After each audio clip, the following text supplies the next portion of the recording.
뭐 상식선에서 중국의 주요한 도시들을 한번 이게 주로 중국의 주요한 소위 경제 권력이거든요. 제일 이제 전통적으로 그 중심이 돼서 발생했던 데가 여기죠. 주광삼각주라는데. 주광삼각주. 여기 대표적인 도시가 어디죠? 주광삼각주. 여기 주광이 흐르고 있거든요. 여기 하루에 이제 발견했던 소위 그 아편 전쟁으로 영국에 할양됐다가 97년에 돌려받은 홍콩이 있죠. 이제 홍콩이 있고 그 바로 건너편에 썬전, 그 다음에 광동, 광저우, 그 다음에 마카오. 여기가 이제 일찍이 소위 서구 문물이 유입이 됐고 경제의 중심이었고요. 그 다음 큰 중심이 여기 장강삼각주. 여기 제일 큰 도시가 뭐죠? 상해. 이제 하루에 상해가 있고 그 다음에 큰 도시 뭐 서주, 항저우, 뭐 남경 뭐 이렇게 있는 장강삼각주. 그 다음에 이제 양안 경제 밀접지구라고 하는 건 뭐냐면은 이쪽에 건너편에 뭐가 있죠?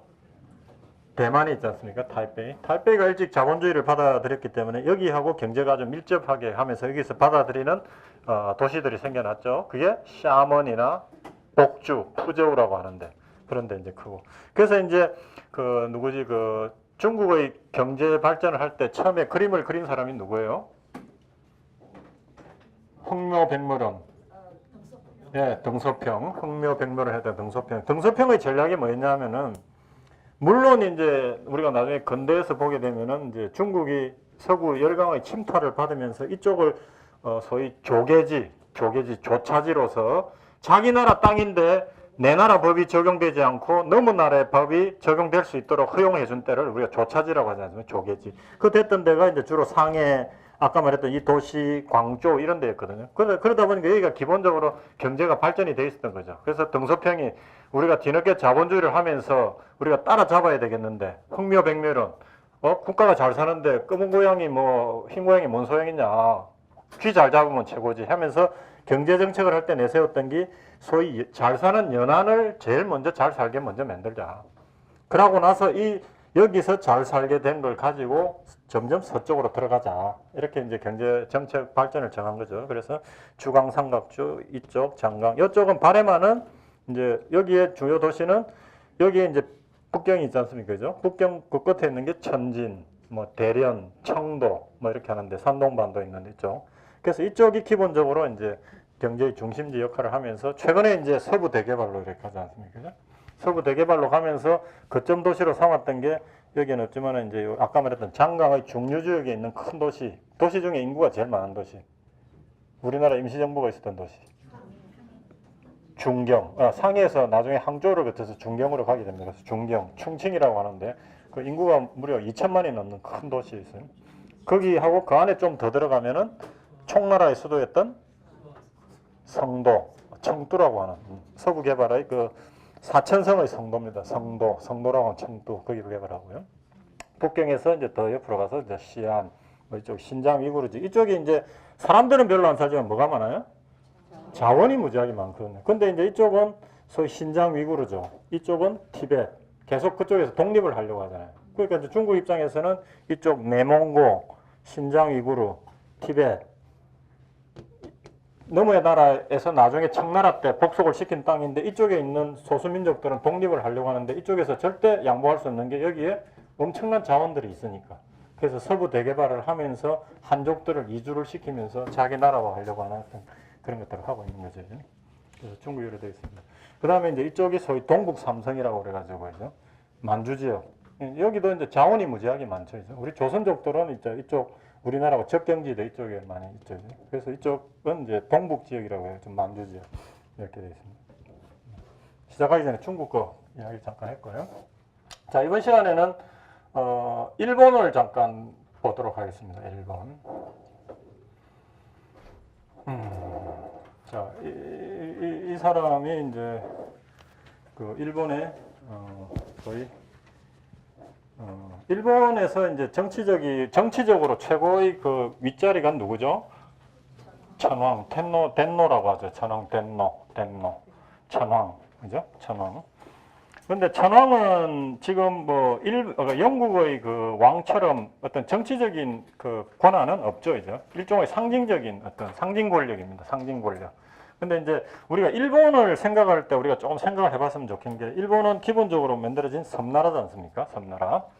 섬나라면서 일본도 그 땅이나 물이나 토양은 상당히 좋습니다. 좋은데 섬나라기 때문에 기본적으로 그 우리나라는 지금 한강이나 각 곳에 보면 큰 강이 있죠. 큰 강. 배가 떠다닐 수 있는 큰 강이 있는데 일본은 가보면은 그런 큰 강이 없습니다. 기본적으로. 큰 강이 없고 섬이니까 바다로 이렇게 갈 수밖에 없는 거고.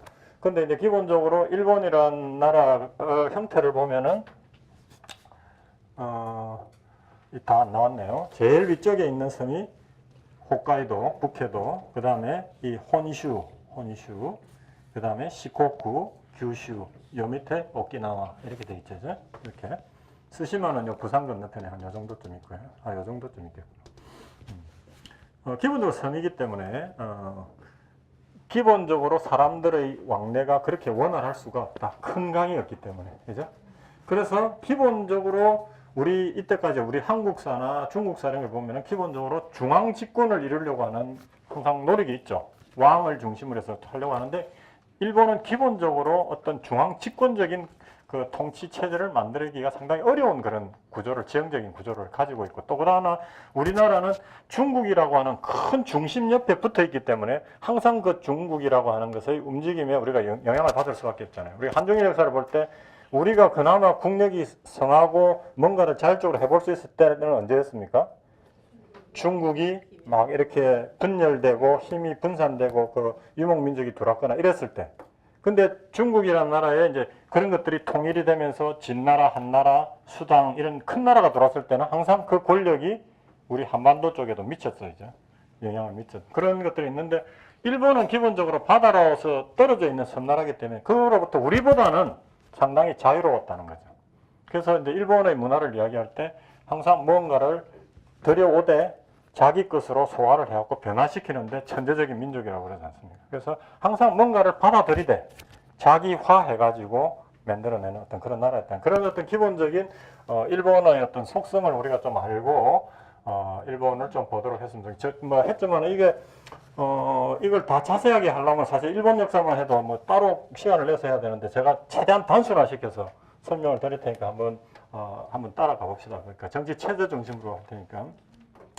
제가 이야기했다시피 일본에 처음으로 나라 꼴을 갖춘 거는 언제 때라고 했죠? 그 사람으로 하자면 쇼토쿠 태자. 이제 쇼토쿠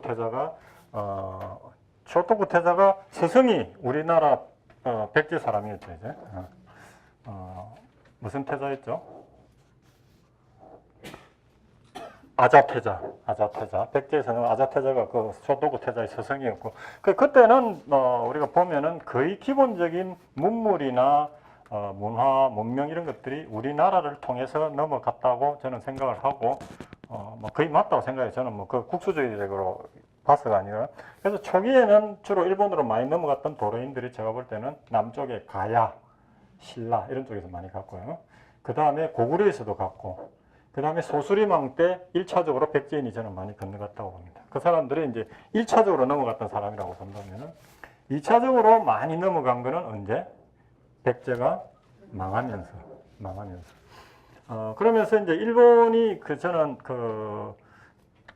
나라라는 꼴을 갖춘 것이 이제 소위 그 텐무청왕이라는 사람이 이제 고집기도 만들고 일본 서기라는 책도 만들었는데, 그때 우리 역사에서 보면은 백제가 망했을 때 일본에서 우리나라에 엄청난 군사를 지원을 해주거든요. 그 백총강 전투라고 하는데, 그거는 뭐 역으로 생각해 보면은 너무 섬나라가 왜 백제에 그렇게 몇만 명이나 되는 사람들을 보내서 전투 지원을 해줬을까? 뭐 그건 어떻게 보면은 백제 정권하고 일본 정권이 거의 형제나 비슷한 연결된 정권이었다고 우리가 추측해 볼 수밖에 없지 않습니까? 그래서 그렇지만은 뭐 그렇게 지원을 백총강에 거의 뭐 3만 명이 가까운 지원을 했음에도 불구하고 나당연합군한테 패하지 않습니까? 그래서 이제 돌아가서 이제 그래서 지금도 일본의 후쿠오카나 그쪽 지역에 가보면은 그때 나당연합군의 어떤 다시 그 일본 본토 침입에 대비해서 성을 쌓은 흔적들이 다 있어요. 수성과 이런 그만큼 대비를 했었다는 거죠. 근데 이제 그때 돌아가서 소위 우리나라와 친한반도 조선에 대해서 이제 제가 봤을 때는 일찍 들어왔던 더 오래 전에 반도에서 넘어갔던 정권들이 이 무슨 소리냐 이제 백제하고 좀 끊고 우리 자체였던 걸 가져가자라고 해서 태무천왕이 이제 하면서 정권을 완전히 왕권을 강화하면서 그러면서 이제 뭐 고집기 뭐 일본 세기 이런 것도 만들고 이렇게 하는데 그것은 어떤 표현이냐면 더 이상 우리는 반도에서 넘어왔지만은 반도하고는 우리가 인연을 끊는다. 근데 이제 반도는 누구에서 통일이 됐습니까? 자기네들하고 싸웠던 그리고 자기네들을 망하게 한 신라에 의해서 통일이 됐잖아요. 그래서 이제 제가 볼 때는 이제 그때부터 일본하고 우리 반도하고는 상당히 적대적인 어떤 그런 그게 만들어지기 시작했다. 기본적으로 이제 그때 일본의 그 정치 중심지가 이쪽이었단 말이죠. 이쪽. 그래서 이쪽, 이 규슈 이쪽 중심이었고 이제 그게 이쪽으로 소위 교토, 오사카, 나라 이쪽으로 건너오면서 여기가 이제 그 근세까지 정치의 중심지였고요. 그래서 이제 요걸 중심으로 해서 이쪽을 관서, 간사이, 이쪽 중심을 간도. 그래서 어떻게 보면은 지금 그 아베도 이쪽 간사이 쪽 출신 그래서 그때 이후로 이 정치를 보면은 이 간사이와 간도의 대결 국면이 상당히 있고 뭐 어느 정도까지 시기의 거의 이때까지의 정치 중심이 대부분 이 간사이였어요. 간사이. 그리고 이제 또 오다가 우리가 나중에 근대에서 다루게 될 명치유신의 주역이 어디냐? 이 규슈 지역이었거든요. 규슈 여기 시모노세키를 조열한 이 소위 조슈, 그다음에 이 가고시마를 중심한 사츠마, 소위 본토 간사이 지역이다. 그래서 이제 간사이 쪽, 특히 이쪽은 우리하고 연결이 돼서 시작된 민족이 그긴 하지만은 이 반도는 자기네들을 멸한 데 의해서 통일이 된 정권이잖아요. 그러니까 한반도하고는 어떻게 보면 악감정, 적대 감정을 가진. 그래서 저는 아직까지도 그것이 이 DNA 속에 좀 잠재되어 있지 않느냐. 그래서 우리하고 일본하고 본격적인 어떤 그런 좋은 관계로 가기 위해서는 가능하면 이 간사이보다는 간도 쪽에서 정권을 잡으면 훨씬 더 용이하지 않을까. 이 간사이 쪽은 약간의 어떤 그런 잠재된 의식이 있을 것이다, 있다. 그렇게 생각하고 또 그 사람들은 근대에 들어왔고 명치유신을 일으키고 이 소위 아시아 쪽에 엄청난 그 침략을 하면서 범죄적인 어떤 그 전쟁을 일으켰잖아요. 그러니까 그런 원죄적인 의식도 있고 그렇기 때문에 또 그런데 그 사람들은 아베나 이런 사람들은 자기 아버지, 할아버지들이 그걸 일으켰기 때문에 그걸 부정할 수가 없으니까 그걸 옹호하는 입장으로 가고 그래서 끊임없는 우리하고 갈등상으로 갈 수밖에 없는 거예요. 그래서 그런 우리가 역사적 배경을 안다면은 그거를 이해를 하고 우리가 가면 좋지 않겠냐 하는 생각을 합니다. 그래서 일본을 우리가 한번 보면은 처음에 이제 아스카 시대하고 하면서 그 쇼토쿠 태자 이후에 이때는 이제 얘들이 열심히 수와 당의 소위 견수사, 견당사 이런 거 배워서 열심히 중국을 배우는 거죠. 우리나라도 배우고 하면서 그것을 카피해서 자기 나라도 정비를 하려고 하는 거죠. 그래서 천황 덴노를 중심으로 하고 근데 이 천황이라는 이름도 아까 말했던 텐무천황 그러니까 700년 들어오면서 처음으로 그때 이름을 생겼고 그전에는 그냥 왕이라고 그랬어요. 그러면서 이 천황이라는 것도 그냥 오다가 정말 강조되기 시작한 거는 나중에 제가 또 다루겠습니다. 명치유신 때 천황이라는 게 굉장히 강력한 존재로 나오게 됩니다. 그래서 그때 나라 체계를 어떻게 갖다냐면 천황 덴노를 최상으로 두고 그 다음에 율령제 하에서 관료제를 만들고 고쿠시라고 하는 소위 지방 감독권을 파견을 해가지고 농민들로부터 소위 아까 말했던 조용조 세금을 받는 차제로 시작이 된 거예요. 그래서 그게 이제 아스카 나라 시대. 그때 이제 중심이 나라는 이쪽이고 그 밑에서 지금은 여기서 이제 시작이 해서 아스카 시대 혹은 나라 시대라고 이야기를 합니다. 근데 이렇게 가다가 이제 그 천황이 있는데 이제 계속 젊은 천황이 들어오고 이러면서 천황한테 부인으로 만들면 그 사람이 그쪽이 뭐가 되죠? 외척이 되는 외척. 그래서 우리가 중국 역사나 한국 역사를 보면은 최고 권력자한테 딸을 시집을 보내가지고 외척이 됨으로써 그 외척이 힘을 발휘하는 소위 외척의 바로 이런 사건이 많이 나타나잖아요. 근데 이때 소위 후지와라 가문이라는 데서 천황의 부인을 독점을 하는 거죠. 계속 천황의 부인을 만들면서 외척이 되면서 이 후지와라 가문이 거의 정권을 좌지우지하는 시기가 상당 부분 가게 됩니다. 그걸 이제 해이안 시대라고 하는데, 이때는 이제 그래서 이제 젊었을 때는 섭정, 천황이 컸을 때는 관백. 섭정이라는 건 섭정 아시죠? 섭정. 그다음 관백은 최고의 재선과 같은 그 직위를 만들어 가지고, 섭정은 이제 자기가 대신해서 해주는 거, 그죠? 좀 어려운 한자인데 뭐 한자 이거 쓰면 괜찮습니까? 아니면 한글로 다 쓸까요? 여러분들은 교양성이 높아서 다 한자 다 읽고 쓰고 다 쓰실 거라고 생각하는데, 이렇게 하고 그 다음에 어떤 지위를 만드냐면 관백이라는 지위를 만들어서, 어렸을 때는 섭정, 나이가 들었을 때는 자기가 관백이 돼가지고 천황 덴노를 허수아비를 만들고 자기네들이 정치를 좌지우지하는 거죠. 자, 이랬을 때 이제 그럼 경제는 어떻게 돌아갔느냐? 이때는 그 아까 조영조 체제라고 전국을 갖다가 이제 지방관이 만들어서 보내가지고 세금을 걷어들이는 체제가 됐는데, 이제는 이제 700년, 800년이 지나면서 아까 섬으로 된 이 나라에서 이제 전국적으로 어떤 운동이 일어났냐면, 우리가 농토를 좀 많이 만들자. 개간을 하라. 황무지를 개간을 하면은 개간한 사람한테 땅의 소유권을 주겠다라고 하는 걸 이제 명령을 내리게 됩니다. 그래서 전국적으로 이제 땅을 막 개간을 하게 되는 거죠. 특히 이쪽 간도 지방 중심으로. 그래서 이제 개발을 했는데 그 사람들을 이제 그런 사람들을 개발 영주 혹은 이제 유력한 농민들이 나서 가지고 땅을 이제 개발해서 했는데, 거기에 이제 고구시가 와서 세금을 내라고 하니까 세금이 내기 싫은 거죠. 우리가 열심히 해가지고 땅을 개발했는데 왜 세금을 내? 세금 내기 싫은 거지.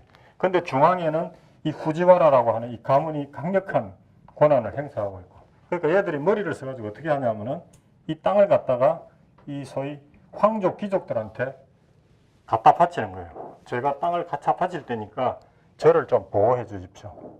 소위 세금을 안 내게 보호해 주십시오. 그러면은 세금 낼 부분의 일정 부분을 드리겠습니다. 이렇게 되는 거죠. 그러면 이제 그 지방 현장에서는 계속 고구시하고 이쪽하고 소위 싸움이 벌어지겠죠. 근데 이제 이쪽에 보호를 요청을 했고, 그래서 이제 이런 구조로 이제 가면서 이때 이제 소위 뭐가 생겨나냐면, 이제 이 배경을 잘 이해를 하셔야 되는데, 이제 땅을 지켜야 되겠는데 이 중앙 권력이 와가지고 자꾸 하고, 또 이제 황무지를 개발하려고 했는데 힘 있는 그룹이 생기니까 너무 땅 막 뺏으려고 하고 하니까 이제 소위 농민이나 이쪽 영주 중심으로 해가지고 자기를 보호하기 위해서 이제 소위 이제 싸우려고 하는, 이제 무장을 하게 되고 싸우려고 하는 사람들이 생겨나는 거죠. 그게 이제 소위 무사의 기초가 됩니다. 자기 일을 지키기 위해서. 그래서 이제 이 소위 이런 귀족 중심으로 이런 구조가 이어져 갔던 시대를 뭐 그냥 단적으로 해이안 시대라고 하면 되겠습니다. 그래서 이때 이제 찬란했던 어떤 귀족 문화가 많이 발견하죠. 그래서 일본에 그 가면은 유명한 금장한 어떤 절 있잖아요. 그걸 뭐라 하죠? 이제 김깍구지죠? 금각사 이런 데. 그런 데들이 이 소위 화려한 귀족 문화 때 만들어졌던 그런 문화입니다. 이렇게 오다가 그 다음에 이제 해이안 시대 가다가 이제 이 무사들이 이제 힘이 점점 세지는 거죠. 이렇게 세지는데 이제 중앙에서는 이 천황이라는 사람도 있고, 이 소위 후지와라 가문도 있고, 귀족도 있고, 이러면서 이 소위 중앙에 있는 이 중앙 권력들 간에 당연히 뭐가 일어납니까? 권력 싸움이 일어나겠죠. 이제 투쟁이 일어나는 거죠. 투쟁이 일어나는데 여기에서는 이제 재정이 이렇게 일원화되어 있고 이렇지 않다 보니까 왕이나 천황 밑에 어떤 정규 군인이 있었겠습니까? 없겠습니까? 없고 그냥 뭐 이런 상황이죠. 근데 이제 여기서 중앙에서 이렇게 막 싸우다 보니까 지방에 보니까 이 자발적으로 자기를 보호하기 위해서 생겨난 무사청들이 있는 거예요. 그래서 이제 이 중앙 귀족들이 와서 나 좀 도와줘. 이렇게 이제 된 거죠. 그렇게 이 지방에서 자기 보호를 하기 위해서 생겨났던 무사청들이 소위 중앙으로 진출을 하게 되는 겁니다. 그러면서 소위 중앙의 어떤 근위 조직, 소위 어떤 중앙의 일종의 어떤 정규 군인화되는 사람들을 갖다가 우리가 무사라고 합니다. 무사라고 하고, 그 다음에 이제 후지와라 가문이나 이 힘센 귀족들이 와서 내 좀 보호해주는 보디가드가 되어줘. 그래가지고 귀족들의 보호 조직이 되는 거죠. 그걸 이제 우리가 소위 시. 이게 일본말로 읽으면 사무라이가 됩니다. 여기 사무라이입니다. 그러니까 지방에서 자기 자신들을 지키기 위해서 생겨났던 사람들, 그런 사람들끼리 서로 끼리끼리 연합한 무사단, 이런 사람들이 소위 중앙 정치에 발을 들여들이면서 중앙의 권위 조직화한 사람들이 무사, 귀족들의 어떤 보디가드화 된 사람들을 시, 사무라이. 그래서 통칭해서 이제 우리가 소위 무사, 사무라이라고 이야기합니다. 그래서 일본이 어떤 사무라이 사회, 무사 사회 이렇게 이야기를 하는데, 우리가 조금 혼동은 안 했으면 좋겠는 게 무사, 사무라이 이렇게 이야기를 하면서 이제 우리가 다음 시간에 다루게 될 일본이 이제 근대화로 가게 되면서 그 막부 시대가 뭐죠? 에도 시대 아닙니까? 에도 시대가, 에도가 어디라고 했죠? 동경입니다. 도쿄. 동경을 중심으로 해서 이제 돌아가는 그 시대가 되는데, 이때도 이제 우리나라와 똑같이 산농공상으로 가거든요. 산농공상. 그때 최고의 사회 상층부를 형성했던 사람들이 이 무사예요, 무사. 시. 근데 이때의 무사의 개념하고 그때의 무사의 개념은 완전히 다르다는 거지. 이때는 이제 칼을 들고 소위 싸우는 소위 워리어, 어떤 전사로서의 무사 개념이 맞아요. 이 소위 이때까지는. 근데 에도 시대 때는 이제 전국이 통일이 됐지 않습니까? 이제는 싸울 필요가 없거든. 그래서 이제 싸우던 이 무사 계층이 소위 뭐가 되느냐 하면은 소위 사가 되는 거예요, 사. 그러니까 이때는 어떤 싸우는 어떤 그런 개념의 무사라기보다는 절대 정권에서의 어떤 그 상층부 관료 집단, 그런 사람들이 이제 사가 됐다는 거죠. 근데 그 사람들이 평소에 뭘 하고 다녔다? 칼을 항상 차고 다녔던 거죠, 칼을. 그때의 전통이 있어가지고. 근데 그 사람들한테 어떤 권한이 있었다? 무사 중심이었기 때문에 이 사람들한테는 그 평민들, 농상공에 해당하는 평민들을 적결할 수 있는 권한이 있었어요. 칼을 차고 다니면서 말 안 듣거나 이러면 적결할 수 있는 권한이 있었단 말이에요. 그래서 이제 일본 여행을 하실 때 혹시 그 시골 같은 데를 한번 가보시면은, 뭐 동경이나 큰 도시 말고, 저는 그게 굉장히 궁금한데, 낮에 가봐도 도심에 사람들이 잘 안 다니더라고. 별로 없어요, 거리에. 시골 이럴 때. 그래서 내가 궁금해서 물어봤어요. 우리나라는 시골이라도 사람도 많이 다니고 그러는데 왜 이리 사람이 없느냐 그랬더니 가이드가 그런 이야기를 하더라고. 과거에 소위 무사들이 뭐 길거리 다니다가 평민들이 그냥 이유 없이 죽이지는 않았겠지만 뭔가 했을 때는 무사들한테 칼고 다니고 다니면서 적결 어떤 사법권을 줬기 때문에 여차 대낮에 잘못 나갔다가는 칼 맞아 죽는 일들이 있었기 때문에 가끔씩. 그래서 지금도 아직 그런 약간의 어떤 것들이 잠재화되어 있어 쓸데없이 문 밖에 잘 안 나다닌다, 일반 사람들이. 뭐 그런 이야기도 하더라고요. 그래서 이제 일본 사회가 이제 물론 좀 더 일본 역사를 보면은 이제 그 하겠지만은 그 일본 역사를 이 문화적으로 써낸 책 중에 유명한 책이 있거든요. 그 루스 베네딕트가 쓴 뭐죠? 국화와 칼이라는 책이 있습니다. 국화와 칼. 이 책은 왜 만들어졌는지 혹시 아십니까? 루스 베네딕트라고 하는 여자는 그 인류학자였습니다.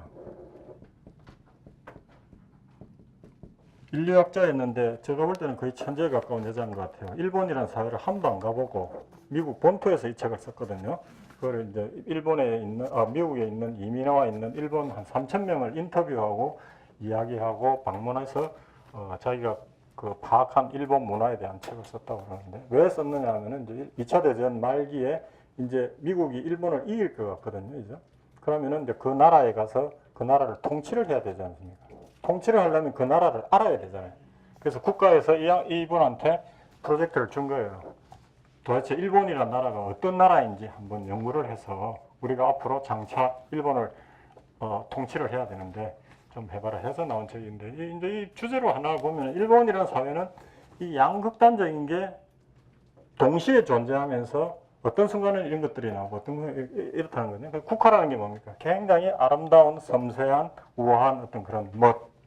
칼은 굉장히 폭력적이면서 어떤 잔인한 어떤 그런 거예요. 그 사람이 이제 일본이라는 사회는 아주 섬세하고 우아하고 아름다움과 동시에 칼과 같은 잔인함과 폭력성이 병존하는 사회다라고 이제 쓰는 거죠. 제가 볼 때는 굉장히 그 통찰력 있는 어떤 거라고 생각합니다. 왜 그런 것들이 일본 사회에 그런 것들이 만들어졌냐를 보면은 이제 이런 전통들이 오랜 1000년 이상 누려오면서 그런 것들이 생겼다라는 거죠. 기본적으로는 이 무사 중심의 사회, 그 속에서 살아야만 했던 평민들이 살아낼 수 있는 어떤 처세, 그런 속에서 그런 것들이 만들어지지 않았냐. 그래서 이제 여러분들 일본을 가보면은 우리가 배워야 될 부분이 상당히 많지 않습니까? 굉장히 남에 대한 배려가 강하고 성실하고 친절하고 뭐 이런 부분들이 있는데 그런 것들은 제 나름대로는 물론 뭐 좋은 측면에서 그런 것도 있지만 자기가 이 오랫동안 이 전랑과 이 무사들이 지배하는 사회 속에서 자기가 살아남기 위해서는 그런 것들이 체득화되지 않으면 살기 어려웠기 때문에 그런 것들이 어느 정도는 만들어지지 않았을까. 물론 너무 그렇게 보기는 어렵지만 그래서 일본이 보면은 집단 속에서 집단끼리 잘 뭉치고 그죠? 잘 뭉치고 집단 속에서 자기가 튀어서 뭔가를 뭐 반항하거나 이런 것들 하면은 왕따 당하고 이런 것들이 이런 전통 속에서 그러니까 여기서 이제 무사들이 생겨났고 이 소위 영주가 개발한 땅 단위 이쪽에 있던 단위 땅 단위 이런 것들이 이제 소위 뭐라고 불렀냐면은 장원이 되는 거죠. 장원. 그죠? 장원. 그러니까 저번 시간에 했던 서양에 있어서의 그 중세시대 때 그 영주와 기사와 농노로 된 어떤 경제단위, 장원. 비슷하면서도 조금 성격이 다릅니다. 예? 이거는 자기 나름대로 어떤 개발해가지고, 누구의 어떤 중심이 돼가지고, 영주가 중심이 되어 땅을 개발해가지고, 그 안에 속한 농민들을 철저하게 서로 충성관계로 해가지고, 보호해주면서 같이. 그러니까 조금 비슷한 측면도 있으면서 좀 다른 측면도 있는. 그러니까 그래서 제가 봉건제도라는 게 기본적으로 유럽의 중세에서 생겼지만은 중국에서는 주나라 때 생겼고, 그죠? 일본은 지금 이때부터 소위 봉건제도라고 하는 게 가는데 그걸 그냥 이름을 붙여서 봉건제라고 하는데 나라마다 딱 성격이 다르고 시대가 달랐다라는 거죠. 그래서 이 자원을 중심으로 해가지고 이제 덩어리. 그래서 일본은 이제 이렇게 가면서 뭐와 뭐의 대결이냐고 하면 덴노를 중심으로 한 소위 중앙 집권적인 율령제 한 축, 그 다음에 지방의 영주를 중심으로 한 장원을 중심으로 한 분할된 어떤 지방 정권과의 대결인 거죠. 중앙 정권에서는 재정을 다 중앙으로 모아서 강력하게 운영하고 싶은데 지방에서는 자기 덩어리로 그냥 살려고 하는. 그래서 가면서 점점 중앙보다는 지방의 권한이 강해지는 그런 사회로 가는 거예요. 그러면서 이제 우리가 소위 무사 정권으로 이제 가게 되는데 무사 정권의 소위 그 장을 우리가 뭐라고 그럽니까? 쇼군이라고 그러죠. 쇼군. 쇼군이 왜 생겨났냐고 하면 쇼군의 정식 이름은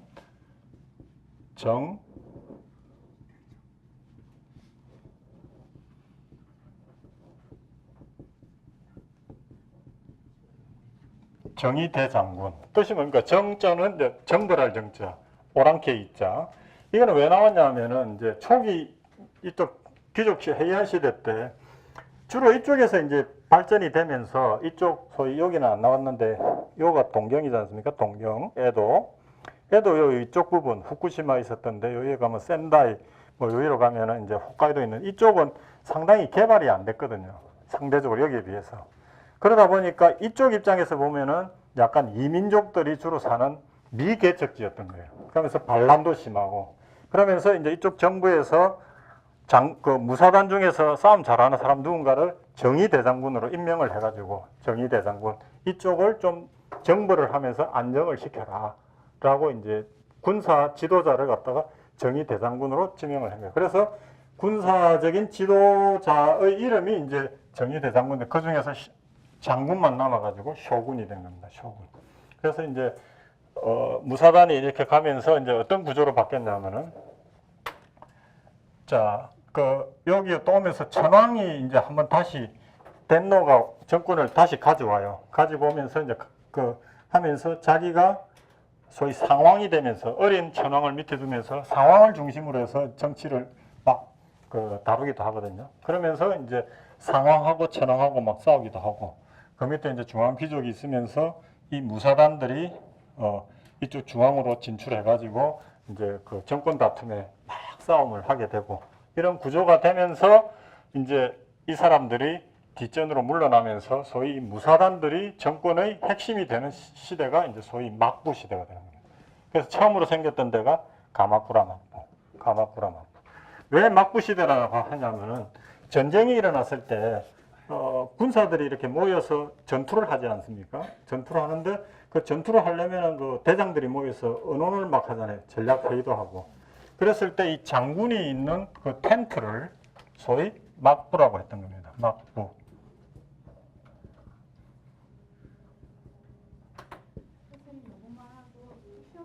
그럴까요? 예. 아직 시간이 좀 나. 50분 하고. 그래서 이 장군이 있었던 그 텐트를 막이라고 그랬어요. 그 막부.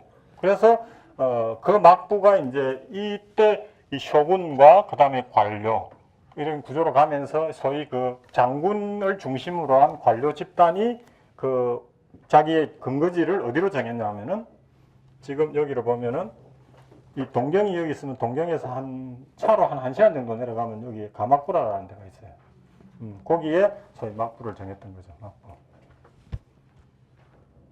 그래서 이제 가마쿠라 막부 시대가 시작이 되는 겁니다. 가마쿠라 막부. 근데 이제 이때의 정치 구조는 어떻게 되느냐 하면은 아까 이거하고는 이제 완전히 달라져갖고 완전히 이제 중앙 집권제가 아니라 중앙 집권이긴 하죠. 쇼군을 중심으로 한 이제 덴노와 이쪽 소위 이쪽 권한은 이제 거의 유명무실 돼버리고 소위 무사 중심으로 가요. 그래서 무사의 장이 되는 쇼군이 최고 정점으로 해가지고 쇼군을 옆에서 도와주는 관료 계층. 그 다음에서 이제 여기서 뭘 보냈냐면 아까 고구시 대신에 지방을 다스릴 수 있는 사람으로서 슈고, 수호라고 했고 슈고라는 계층을 이제 보내가지고 너가 그 지역 단위로 농민을 중심으로 관리를 해라. 이렇게 해가지고 이제 시작된 게 가마쿠라 막부입니다. 근데 이제 가마쿠라 막부 시대 때 저희 뭐 안에도 이렇게 보면 자세하게 뭐 사건이 많습니다. 그런 것들은 책을 보시면서 한번 보세요. 그걸 다 하려면 너무 복잡하고 특히 일본 역사를 하거나 일본 문학을 보거나 이럴 때 최고의 허들이 뭡니까? 제 경우에는 사람 이름입니다. 사람 이름 도저히 외울 수가 없어요, 정말. 외우고 나면 잊어버리고 막 이렇게 하기 때문에 누가 누군지도 헷갈리고 그렇기 때문에 근데 가마쿠라 막부인데 이때 우리가 한번 기억해야 될 거는 뭐냐면은 몽골 침입이 이때 있었습니다. 몽골 침입이. 몽골 침입이 이제 두 차례에 거쳐서 지금 여기 있는 이 다자이구라고 있는 여기 후쿠오카 이쪽 중심으로 이제 왔는데 처음 원정은 1274년에 일어났어요. 1274년. 원나라 때 이제 쿠빌라이가 이제 일본을 이제 조공을 바쳐라 이랬더니 일본 천황이 무슨 소리냐 우리는 바칠 수 없다. 그래가지고 화가 난 이제 쿠빌라이가 일본을 정벌하자 이래가지고 그때 최고 피해를 본 계층이 이제 사실 우리 고려예요. 고려한테 배 만들어라. 배 만들고 군인들 징발해가지고 1차 침입을 1274년에 합니다. 해가지고 이제 여기 후쿠오카에 정벌해가지고 한바탕 난리를 치기죠. 엄청나게 일본 사람이 죽고 뭐 이렇게 하는데 그 안에 이제 육지에 머물러 있을 것 같으니까 이제 좀 불안하죠. 그래서 전군 퇴각 그래 타고 온 배에 다시 배에 들어가서 있다가 다시 육지로 들어가겠다고 했는데 여기에 이제 배가 뭐 수백 척에 이제 나눠서 했는데 그날 밤에 뭐가 일어났다?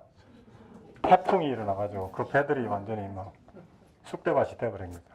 그래서 이제 1차 정벌이 실패로 돌아가게 됩니다. 그래서 그 일본 사람들이 좋게 말해서 이제 그렇게 이야기를 하는데 실제적으로는 제가 볼 때 우리 고려라고 하는 데가 원래 조선이 발전했던 나라가 아니잖아요. 그러니까 급조된 배를 만들다 보니까 좀 약간 형편없는 배를 있다가 태풍이 오니까 뭐 물론 이제 그렇게 됐고 뭐 그래서 하여튼 우리나라 사람들이 그때 많이 죽었죠. 그래서 지금도 이쪽 지역에 가면은 조금 무서운 사람을 이야기할 때 묵구리, 곡구리 이렇게 이야기를 한대요. 그래서 그게 이제 몽골 사람, 고려 사람 그때 워낙 들어가지고 한번 쑥대밭을 만들었다 보니까 너 울면 묵구리, 곡구리 와서 혼내준다. 애들한테도 그렇게 하고 뭐 그렇게 한답니다. 그러다가 이제 또 한 7, 8년 또 준비하고 쿠빌라이가 그때 전 세계 최고 강대했지 않습니까? 뭐 저기 유럽까지 갔던 그런 강력한 몽골 정권이니까 일본을 또 보기가 어렵거든요. 그래서 이 7년 사이에 그때 아직 정벌을 하지 못했던 남송을 이제 정벌을 완성을 하고 이번에는 이제 고려군 쪽군과 남송, 소위 그 남쪽에 끝까지 저항했던 남송 사람들 대거 해갖고 한 10만 명이 이제 제2차 침입을 하는 겁니다. 근데 이제 그때 당시에 남송 군인은 거의 오합지졸 수준이었다고는 합니다. 근데 이제 10만 명에 해당하는 사람들이 또 여기 와서 또 쑥대밭을 이제 만드는데 이때는 이제 일본이 1차를 당해봤기 때문에 상당한 대비를 하고 있었죠. 성을 쌓아가지고. 상당히 대비를 하고 그래도 일단은 뭐 처음에는 성공적으로 정착을 했는데 또 이제 배로 후퇴를 해가지고 이제 또 대비를 했는데 그날 밤 또 태풍이 이제 불어닥칩니다. 또 태풍이 불어닥쳐가지고 또 그 남송에서 만든 그 배가 얼마나 뭐 보잘것 없었겠습니까? 그 많은 배들이 다 이렇게 침몰하고 이래가지고 또 실패로 끝나고 돌아갔다는 거죠. 그래서 이제 일본은 이제 그 이후로 우리나라는 태풍, 신이 보내준 그 태풍이 보호해주는 나라. 이래가지고 이제 소위 신풍이라는 이제 신화가 이제 생겨나는 겁니다. 소위 신풍이라는 게 이제 가미카제라 합니다. 가미카제. 그래서 이제 2차 대전 때 젊은 그 영혼들을 나라 그 사지로 몰아넣으면서 그 타고 갈 기름은 채워주면서 돌아올 기름은 없는 상태에서 태평양 전쟁에 투입을 하지 않습니까? 젊은 사람들, 나라를 위해서 영혼을 바쳐라. 그 비행기 이름을 가미가제 특공대라고 만들어가지고 이 가미가제 특공대에 의해서 이제 2차 대전 그 진주만 폭격이 이제 일어나게 됩니다. 그러니까 일본이라는 나라는 보면 이제 이런 광기가 확 있던 한쪽으로 나타나다가도 또 그 개인이 그 조그마한 정원을 가꾸고 뭐 분재를 하고 차를 하고 다도를 하고 하는 그런 섬세함이 한쪽에 있다가도 또 갑자기 이런 막 폭력적인 광기가 또 드러나기도 하는 그 양극단이 존재하는 그런 사회. 그래서 이제 이런 가마쿠라 막부가 가다가 또 이제 이게 한번 바뀝니다. 한번 바뀌는 게 천황한테 한번 권력이 다시 돌아갔다가 이제 다시 또 무장이 나타나서 이제 권력을 하는데 그 사람은 이제 이쪽 가마쿠라에서 여기는 이제 별로 안 좋다. 이때는 이제 가마쿠라 군사 정권이었지만은 실제 권한은 또 이 쇼군의 부인이었던 그 호조 가문, 북조 가문이 또 상당히 바로했던. 그래서 다시 이제 중심지를 지금 교토로 옮기게 됩니다. 교토. 그러면서 이제 그 쇼군이 머무르는 이 막부가 있던 데를 이제 무로마찌라고 그러거든요. 무로마찌 마을에 있었다. 그래서 이제 무로마찌 막부가 이제 시작이 됩니다. 무로마찌 막부. 그래서 차이는 이제 특징들을 갖다 보면 이때는 이제 아스카 나라, 그다음에 헤이안 시대인데 헤이안은 지금 교토의 옛날 이름입니다. 헤이안. 교토로 중심지를 옮겨서 수도를 교토로 해서 여기서 이런 구조가 일어났던 정권이라서 헤이안 시대. 그래서 이런 구조를 알고 일본 역사를 보시면 훨씬 더 머리에 잘 들어오실 겁니다. 그다음에 가마쿠라 막부, 이때 이제 전형적인 이제 군사 정권이 시작이 됐다는 거죠. 그러면서 이제 가마쿠라에서 무로마찌로 이제 변경이 돼서 무로마찌로 갔는데 그럼 차이가 뭐냐?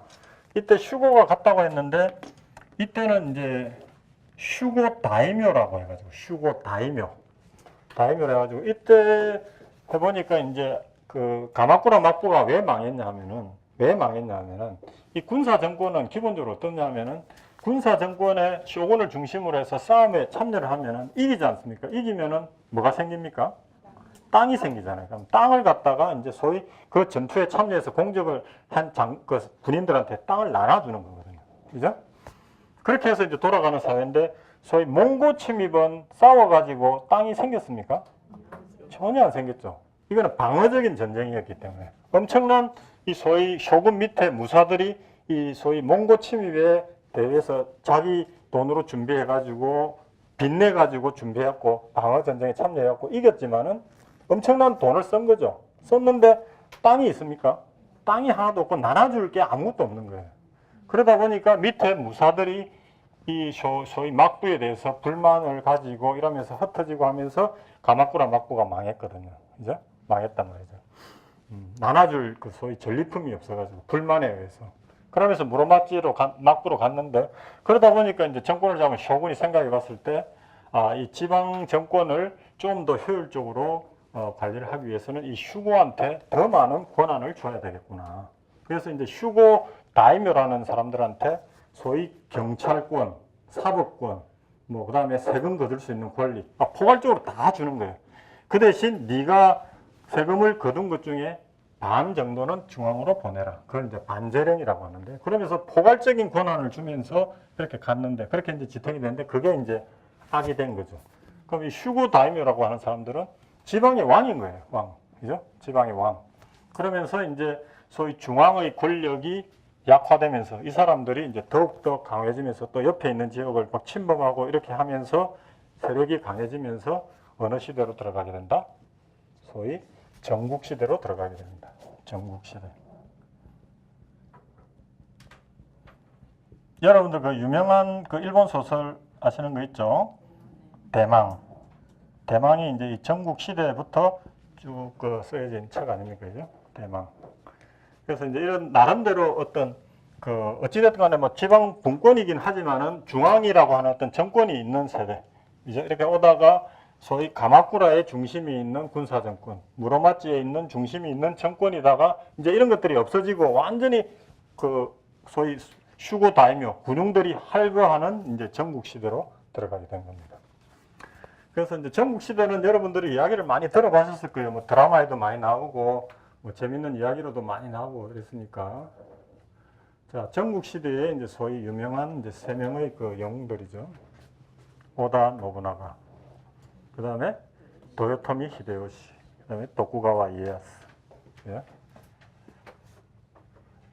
이제 이런 게 되는데, 이제 그러니까 이제 일본 아까 열도가 소위 막 이렇게 나누어져 가지고 서로 이제 싸우는 거죠. 이제 하극상으로 이제 힘센 놈이 최고인 그런 시대를 이제 소위 1470년 정도부터 통일이 되는 1600년대까지를 거의 전국시 100년 정도를 전국시대라고 하면 1590년에 도요토미 히데요시가 전국을 통일하기 때문에 그때까지를 전국시대라고 합니다. 그래서 이제 그 전국시대 그 혼란한 시대를 이제 거의 정리를 하고 일본 통일의 전기를 놓은 사람이 오다 노부나가입니다.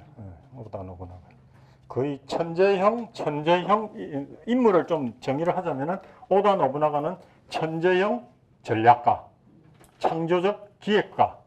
이 사람은 어떤 사람이냐면은 뭐 어떤 격식이나 이런 걸 좀 다루지 않고 굉장히 약간 평소에는 그 대원군이 세도 정치에 살아남기 위해서 약간 미친 짓도 하고 많이 그랬잖아요. 어릴 때는 약간 또라이 비슷했대요. 막 뭐 행동하고 그랬는데 실제는 자기의 어떤 나름대로 뜻을 가지고 준비를 했던 사람이에요. 이 사람이 이제 주로 근거지를 삼았던 데가 어디냐면 지금의 나고야가 이제 동경하고 요 오사카 중간 쪽에 있는 거기인데 나고야에 있으면서 이 사람이 자기 번을 갖다가 이제 굉장히 강력하게 키운 겁니다. 그러면서 이 사람은 창조적이고 미래에 대한 눈이 끼어져 있었기 때문에 이 사람이 뭘 했냐면은 1453년에 일본에 처음으로 여기에 그 포르투갈 사람이 오게 됩니다. 와서 처음으로 조총이라는 거를 이제 전래를 시키죠. 뭐 그때 이제 스페인, 포르투갈에서 신부들이 도착해서 여기 이제 서구 문물이 들어오는데 조총이라는 게 처음 들어오는데 그거의 가치를 처음으로 꿰뚫어 본 사람이 오다 노부나가였어요. 그래서 이제 자기 번을 갖다가 나고야를 중심으로 한 자기 번을 갖다가 굉장히 개방적으로 열면서 사람들이 들어와서 자유롭게 장사를 하게 하면서 상인들을 개방책을 하면서 조총을 사들이는 거죠. 조총을 엄청 사들이는 거죠. 그러면서 처음으로 이제 조총을 전투에 사용하기 시작한 것입니다. 근데 그때 당시에 조총이란 거는 뭐 보시겠지만 총이 기다란 거 있잖아요. 화승총. 한 발 쏘고 다시 장전하는데 최소한 몇 분이 걸리는, 그러니까 굉장히 불편한, 그러니까 총만 가지고는 앞에 대적할 때 한 방에 죽이지 않으면 오히려 자기가 죽을 수 있는 위험한 무기였어요. 근데 굉장히 효율적이죠. 멀리 갈 수 있으니까. 그래서 그 오다 노부나가 어떤 전법을 마련했냐면은 1열 조총 부대 만들고 2열, 3열로 만들면서 앞열이 총을 쏘고 뒤로 빠지고, 그럼 2열이 앞으로 나가고, 그 다음 3열이 나오고, 그 시간적인 그 다 재장전할 수 있는 시간을 벌어주면서 그 전법을 만들어낸 거예요. 그러면서 이제 소위 그 오다 노부나가 그쪽이 이제 힘을 얻기 시작한 거죠. 조총을 이제 전투에 사용하기도 하고, 이 사람은 이제 그리고 또 뭘 그렇게 굉장히 강조했냐면 정보전. 그러니까 미리 그 첩자를 보내가지고 상대방이 어떤 전략을 할 것이다, 어디로 움직일 것이다 하는 어떤 정보를 취득을 해가지고 소수의 군대를 통해가지고 굉장히 기민하게 움직여서, 그래서 많은 적을 갖다가 소수의 인원으로 하면서 거의 일본을 통일 직전까지 이루어냈어요. 소수의 어떤 인원으로서 정보를 활용하고 어떤 조총을 활용하고 기동전 뭐 이런 것들을 하고 또 정보전, 그리고 또 번을 굉장히 잘 다스렸어요. 사람들한테 상업을 하게 하고 문물을 개방하고 이러면서 자기 번이 잘 살아야 그 힘이 세지니까. 그래서 어떤 면에서는 가장 뛰어났던 사람이라고 할 수 있습니다.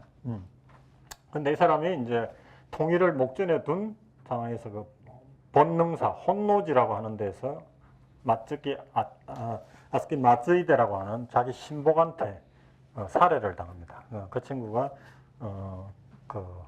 자기 주군을 하고 자기가 정권을 잡으려고 그런 거죠. 마츠게 아쯔이 되라고 하는. 그래서 이제 그런 말이 일본 속담에 있대요. 적은 혼노지에 있다. 그 말은 무슨 뜻이냐면은 우리가 외부 위험이나 적은 외부에 있는 것이 아니라 우리 내부에 있다라고 하는 말을 돼요. 적은 혼노지에 있다. 그러니까 혼노지에 자기 부하들하고 있으면서 이제 뭐 회의도 하고 편안하게 있는 상태에서 갑자기 자기 신복에 의해서 쿠데타에서 죽게 되는 거죠. 그걸 기화로 이제 나타난 사람이 누구냐? 도요토미 히데요시. 이 중에서 IQ 잔머리는 아마 이 사람이 제일 굉장히 뛰어난 사람. 이 사람도 완전히 밑바닥에서 시작한 사람. 처음에 시장에서 반을 팔던, 반을 팔다가 이 사람의 가치를 꿰뚫어 본 거죠. 그래가지고 오다 노부나가 쪽으로 들어갑니다. 가가지고 이 사람의 말을 지키는 마부에서 하면서 이 사람한테 접근해갖고 이 사람 신발을 자기 품에 안고 자면서 우리 장군님 발 따뜻하게 하려고 하면서 이제 이쪽의 이제 발탁을 받게 되는 거죠. 오다 노부나 보니까 머리도 좋고 워낙 잘 돌아가고 그러니까 이제 무장으로서 최하층 계층에서 급속히 올라가고 무장으로까지 가게 됩니다. 그랬다가 이제 이 사람은 이제 그때 당시 이쪽 규슈 쪽에 정보련 중에 있었는데 시고쿠 쪽에 자기 대장이 죽었다는 소리를 듣고 그거 이제 돌아오는 겁니다. 돌아와가지고 아까 그 사람들을 다 제거하고 자기가 이제 그 대장이 되어가지고 이 사람이 전국 통일을 완수를 하게 됩니다. 그때가 1590년입니다. 1590년. 도요토미 히데요시가 드디어 일본 전국을 통일을 하게 되는 거죠.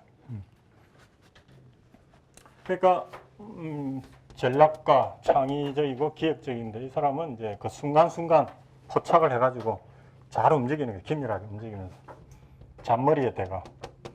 그걸 해가지고 이제 일본을 통일을 하면서 이 사람이 여러 가지 정책을 내놓습니다. 이제 자기가 천하를 통일을 했으니까 지방에서 일어날 수 있는 것들을 이제 사전에 막아야 되지 않습니까? 근데 아까 말했던 이 무사라고 하는 사람들이 누가 변해서 무사가 됐다? 처음에는 농민이었다가 땅을 가지게 되고 자기 것을 지키기 위해서 무장을 하다 보니까 무사가 됐단 말이에요. 그래서 이때 이제 뭘 처음으로 권하냐면은 농민이 가진 무기 다 몰수. 그러면서 앞으로 농민들은 무기를 절대 가질 수 없어. 그런 정책들을 하면서 이제 통일을 하면서 1592년 어떤 결정을 내리게 됩니까? 불행하게도 이때 이제 소위 우리나라 침략 이렇게 하는. 왜 또 이 사람이 이제 이런 결정을 내리게 됐냐면은 이때까지만 해도 이제 일본이라는 나라가 무사들이 이제 싸우고 박치게 하는 그런 나라 아닙니까? 그래서 정묵시대. 그러던 이제 사회가 이제 통일이 됐잖아요. 맨날 밥 먹고 싸우던 이제 무사들 가만 놔두면은 근질근질 하잖아요. 이제 근질근질하고 또 뭔가 땅을 나눠주고 이렇게 해야 말 잘 듣고 이러니까 이제 도요토미 히데요시가 생각을 한 거예요. 우리가 명나라를 먹자. 더 나아가서 인도까지 먹자. 그 다음에 이제 엄청난 이제 땅을 가지게 되니까 그걸 이제 이 무사들한테 나눠주면 되지 않겠냐. 나는 그래서 그때 도요토미 히데요시가 생각했던 그게 인도까지 먹자. 나는 그러면 이제 베이징 명나라의 수도도 북경에 가서 내가 천하를 다스리리라. 그런 이제 망상을 하게 된 거죠. 그러고 이제 힘이 남아돌게 된 무사의 힘을 빼자. 그러면서 이제 우리나라한테 한 게 정명가도. 명을 치러 가는 길에 우리한테 길을 좀 내달라. 그러면서 이제 임진왜란을 일으키게 되는 거죠. 그 다음에 이제 경제적인 요인으로 보면은 아까 명나라가 기본적으로 무슨 정책이었다고 했습니까? 해금 세국 정책이었다고 했잖아요. 그러면서 명나라는 이제 그때 말 잘 듣는 나라에게 제한적으로 감한무역이라고 했고 허락을 해줬어요. 우리나라한테 제일 많이 해줬고, 그 다음에 일본 뭐 했는데 일본은 3년에 한 번 정도 배가 오면은 감합이란 게 뭐냐면은 마패 같은 걸 이렇게 반으로 쪼개가지고 예를 들면 이쪽에는 일자를 쓰고 여기다 본자를 썼다 그러면은 반을 쪼개가지고 주는 거예요. 그러면 요 반을 가지고 온 사람 딱 맞춰봤을 때 맞은 사람 그 배에 한해서 무역을 할 수 있도록 허락을 해준 거예요. 그게 감한무역이라고 그러는데, 그래서 명나라는 자기 주변 나라들한테 감한무역 형태로 아주 제한적으로 무역만 허락을 했거든요. 그러니까 일본 입장에서는 너무 불만인 거지. 명나라하고 교육도 많이 하고 싶고 이랬는데 그렇게 폐쇄적인 정책을 하니까 그런 무역이나 경제적인 불만도 있었던 겁니다. 그런 것들이 복합적으로 쌓여가지고 임진왜란이라고 그러는데 저는 임진전쟁이 맞다고 생각해요. 임진왜란이라고 그러면 그냥 우리가 너무 일본을 봐가지고 외놈들이 어떤 난리를 일으키는 어떤 소요, 소란 이런 의미로 우리가 이렇게 낮게 비춰보는 그런 의미가 있다고 생각하는데, 이 전쟁은 이 소위 동아시아에 엄청난 변화를 일으킨 그 다국적 간에 일어났던 전쟁이었기 때문에 저는 임진전쟁이라고 부르는 게 맞다고 봅니다. 우리가 제일 많은 피해를 봤죠. 그렇게 일어났던 게 이제 임진전쟁. 그러면서 이 임진전쟁 때문에 결국은 명나라도 망하게 됩니다. 아까 말했던 명나라 말기에 황관들이 바로 하고 막 그 정쟁이 일어나고 그러면서 재정이 막 탕진이 되는데 그 와중에 우리나라에서 도와달라고 하니까 이 형제국인 우리가 도와달라고 하니까 명나라가 그 구원군을 보내지 않습니까? 별로 사실 도움은 크게 안 됐는데 어찌됐든 간에 몇만 명을 보내니까 엄청난 재정을 쓰게 되거든요. 그래서 명나라 망하게 되고, 최고로 덕본 나라가 어디라 했죠? 최고로 덕본 나라가 이때 움츠려서 힘을 비축하고 있던 만주에 있던 만주족. 결국 이 임진전쟁 때문에 청나라가 일어나게 되는 겁니다. 명나라가 그때만 하더라도 이 만주에 있는 소위 만주족들을 컨트롤하고 있었는데, 이 임진전쟁으로 인해서 조선에 오고 조선은 완전 쑥대밭이 돼버리고 일본도 이거로 해서 힘이 빠지고 이러면서 이제 소위 만주족들이 청이라는 나라를 만들어서 소위 대륙을 다 먹게 되는 어떤 그런 계기를 만드는 엄청난 동아시아 지역에 영향을 일으킨 어떤 그런 전쟁이었습니다. 자, 그러면 지금 시간이 10분 쉬고 서양으로 넘어가도록 하겠습니다.